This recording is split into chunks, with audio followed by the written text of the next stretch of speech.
Hello everyone, this is yours truly JBlue68. Today is May the 12th, Mother's Day. This is going to be a brief Mother's Day comic book haul. And I want to say happy Mother's Day to all the mothers out there, the beautiful, loving mothers out there who have birthed, supported, and rose geeks and nerds like myself. To any mothers, of course, who are subscribers on my channel, happy Mother's Day to you, and I hope that you will enjoy this brief haul. Happy Mother's Day to my belated mom, to my late mom, who's no longer here on earth. God rest my mom's soul. I miss her tremendously. My mother is one of the reasons why I do or am a collector, why I am a nerd or a geek. My mom supported me, was a huge support of mine in terms of doing this sort of thing. She started me off in this world.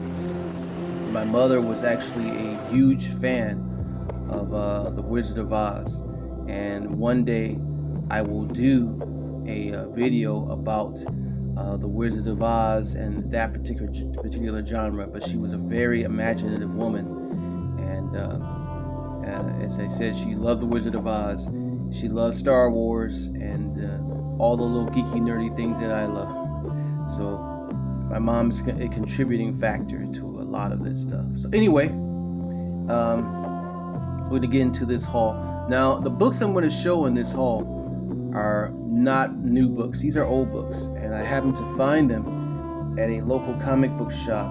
I like to find retro comic books that are from days past that are hard to find nowadays. And a lot of these comics that I find, the old ones I find, sometimes you can find in a dollar bin, $5 bin, or $3 bin at comic book shops.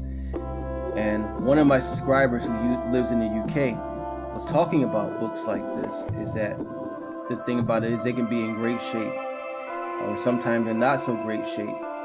But comic books trend, and the trend can go up, the trend can go down, and that can affect the value of that book. You can buy a book for $1 today that's worth $1,000 tomorrow, literally. Based upon the trending factor involved with the books. Well, this is one of my first books. It's one of the only DC books that I found when I was looking for my comics. This is a very old book. Came out in the 90s, I believe, when Superman was resurrected from the dead. Came in a poly bag. I actually found two of these in excellent shape. Never opened. They still have the factory. They're still in the factory packaging. They were never opened. I'll show you this is the front of it. It has a huge S, of course, and here's the back.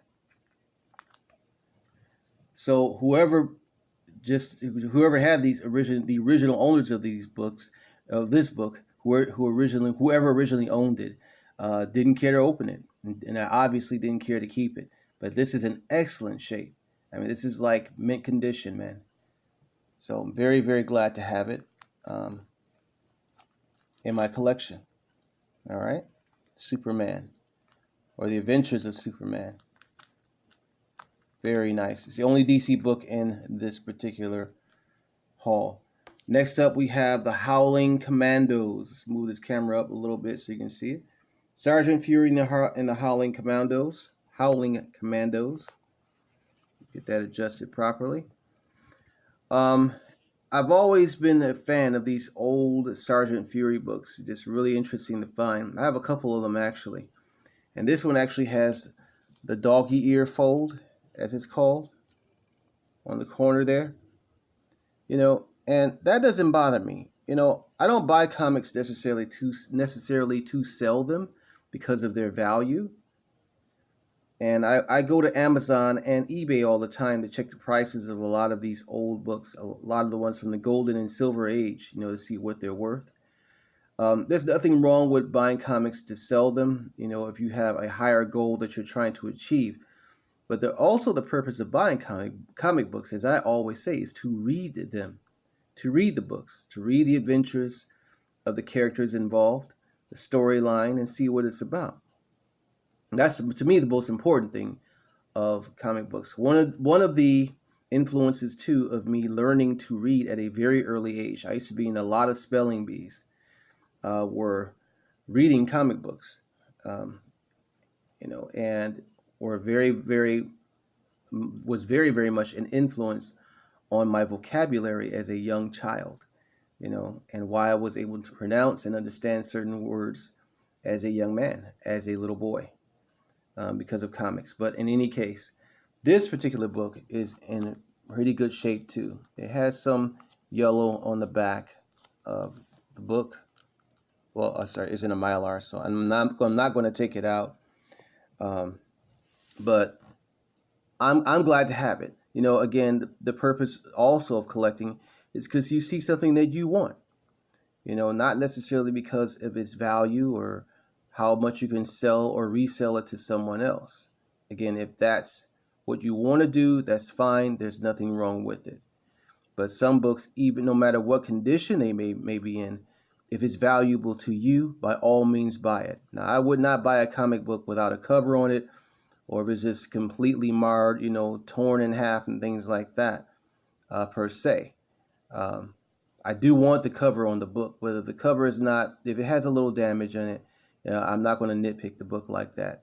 I want to buy it because it's something that's valuable to me and that I want in my collection, period. Okay? And I encourage that with any collector. That's the purpose of collecting. If you happen to get a gem, in your collection, either keep it or sell it. Either one is fine. Either one is fine. Now, this is interesting here. This is the third printing I found of 3D Man. I showed another printing that I found, and these were published in the 70s. This was the one I showed last week. And this is the third 3D Man comic book I found in a period of 2 years now. He's an interesting character. It was written by created, I believe, by Roy Thomas. And I believe, as I said before, this character has the ability to absorb others' powers and deflect them back at his enemy or his attackers. So, and it looks like a scroll right there, and some guy playing a guitar or something. I suppose he's actually in secret a scroll. I don't know. I haven't read the book. But he's a 1950s superhero that was actually published in the 70s. At least that's what it says on the cover. Marvel's sensational new 1950s superhero. All right. Very cool to have that.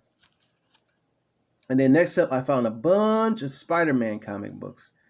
Here's the Scorpion here on this cover, the Spectacular Spider-Man. Love that cover. Love the artwork. The Predator and the Prey, book number 1 of 2. And of course, the Scorpion, as you know, was featured in Spider-Man. Spider-Man, the first Spider-Man movie with Tom Holland. Homecoming. I'm sorry. All right. Hopefully, we'll see more of him in the upcoming Spider-Man MCU adventures. The Web of Spider-Man, guest starring Sandman and Quicksand, one of the, actually 2 of the elementals that will be featured in the new Spider-Man movie. Coincidence to have found that book, Sandman and Quicksand. All right, that'll be interesting. Spidey versus Sandstorm.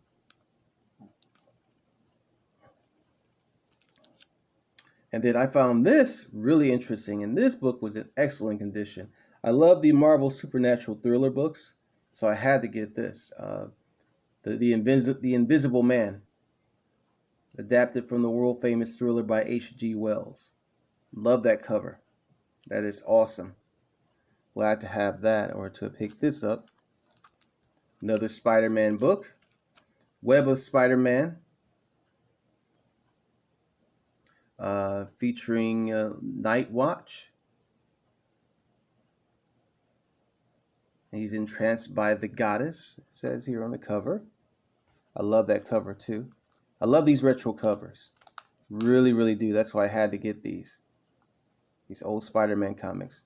Spider-Man and the X-Men comics had some of the best covers, I think, in the 80s and 90s and 70s. Very nice there. The Web of Spider-Man again, which looks like it's dealing with some kind of social issues, racism particularly. As I'm looking at the cover here, you can kind of see for yourself what it says. I'll move the cover up there. And Marvel has always dealt with issues like that. I've done videos before where they've covered issues of bigotry and racism. I didn't expect to find this, but you know, or see anything like this on a Spider-Man comic book, but it's here. Looks like members of the Skinheads or something like that. So that's interesting. On a college campus or something. Uh-oh. All right. The spectacular Spider-Man again, and this is actually book 2 of 2 from the comic I just showed, where it showed the Scorpion on the cover. So it looks like he's got a severe beatdown from Spider-Man. Here's 1 of 2 that I just showed. Here's 2 of 2. And interesting too is that when you look for retro books, you don't expect to find the sequel or follow up to that particular book. But they had where I went to, there were a lot of books that were actually in order, in numerical or chronological order, in this particular line, as well as with the X-Men. I found that to be interesting. In other words, you may find book number 200, but 201, 202, 203 may be missing. But not in this case. I found both of them. And I love that cover too. It looks like Superman is in, I was about to say Batman. Superman looks like he's in killer mode. And that silhouette that they have on his costume, his outfit there. Yeah, he's beat the crap out of Scorpion. All right, moving on. Then I found some more free comic books from Free Comic Book Day, which was May the 4th, of course. These are just a bunch of other books I found. And I was like, what the heck? Go ahead and pick them up, you know. So this is H1 Ignition. I don't know anything about any of these books that I picked up. These additional free comic books, but they're free, so hey, why not? I got them. Grumble versus the Goon. I can't even say if I'm going to read them, but I like to have them. I want to read these because, again, I'm not really familiar with any of these characters here, but why not? I'll probably read them. If I don't, then I'm contradicting what I said, right? Okay, and here's, I think the last one, right? No, this isn't the last one. Zagor, the Alien Saga. This has nothing to do with the alien that we know with Ripley and starring Sigourney Weaver, or the Dark Horse Comics alien. This is another alien story of some sort. And the main character, I guess, is called Zagor or Zagor. I don't know. I think I just said the same thing twice. Last up, looks like we have Deadly Class, Killer Set. This is under Image Comics. So Deadly Class. I've heard of this book, this series, but I never read it. But in any case, this is the last book in the series, in this haul, I should say, excuse me. Just wanted to do a quick video, again, on this Mother's Day. I wanted to say that also thank you to my subscribers as I continue to grow. Please like this particular video. I hope you enjoyed it. Hopefully you found something informational out of it or helpful as a comic book collector. Hit the like button, subscribe, and share. You can also put any comments below in the comment section. I will read and repeat. That's all, y'all. Peace, love, and hair grease.